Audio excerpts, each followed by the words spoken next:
Hi everyone, thanks for joining. I'm Arvind Nagalu from Columbia University and I'm glad for the opportunity to demonstrate our work on wideband full duplex receiver based on switched capacitor delay lines.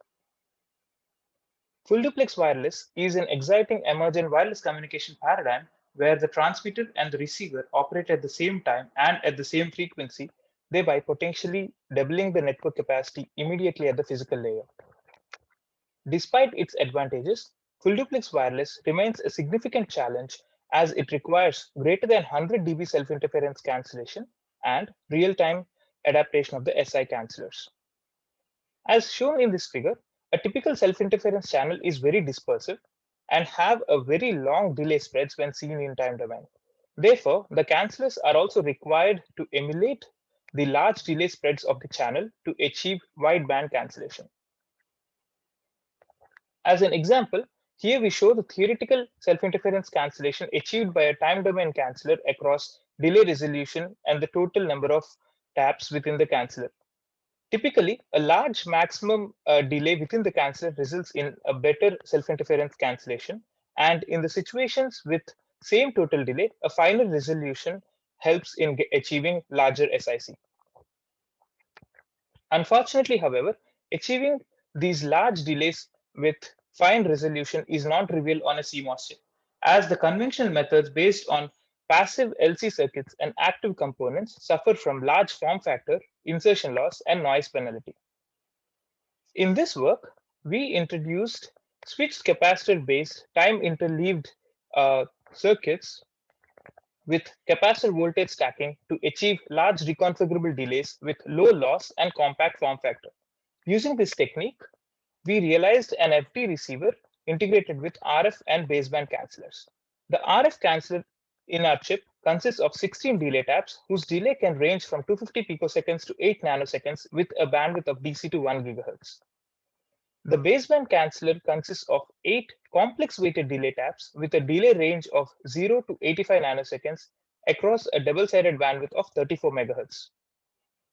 In this work, we also proposed an integrated LNTA canceller circuit which absorbs the functionalities of RF canceller tap weighting, summation, and injection into the LNTA within the receiver, thereby resulting in a lower noise figure of up to 1 dB.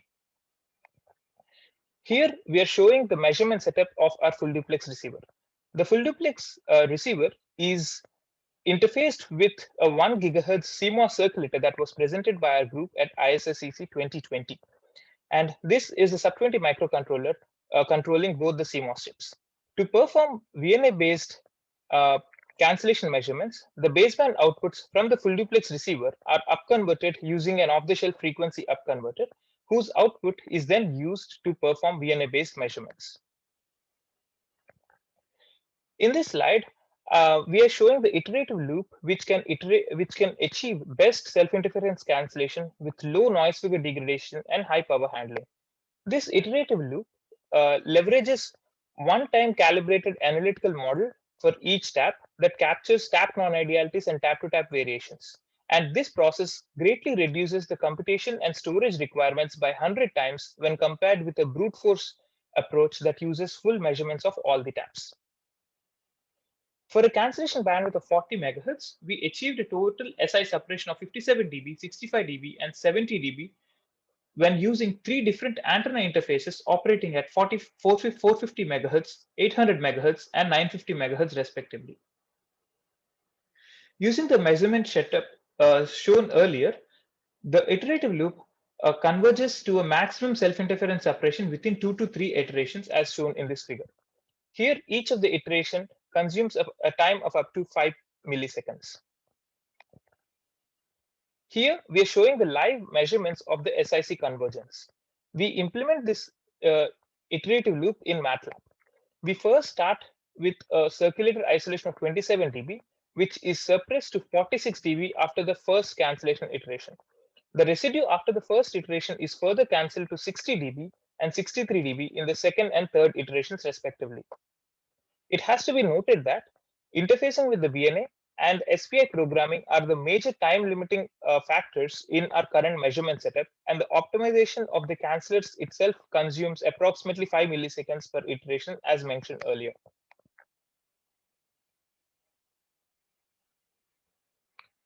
Finally, when a 20 MHz OFDM QPSK signal with a PAPR of 8 to 10 dB is instant on the TX port, we achieved a total in-band SI separation of 61 dB as shown in this figure.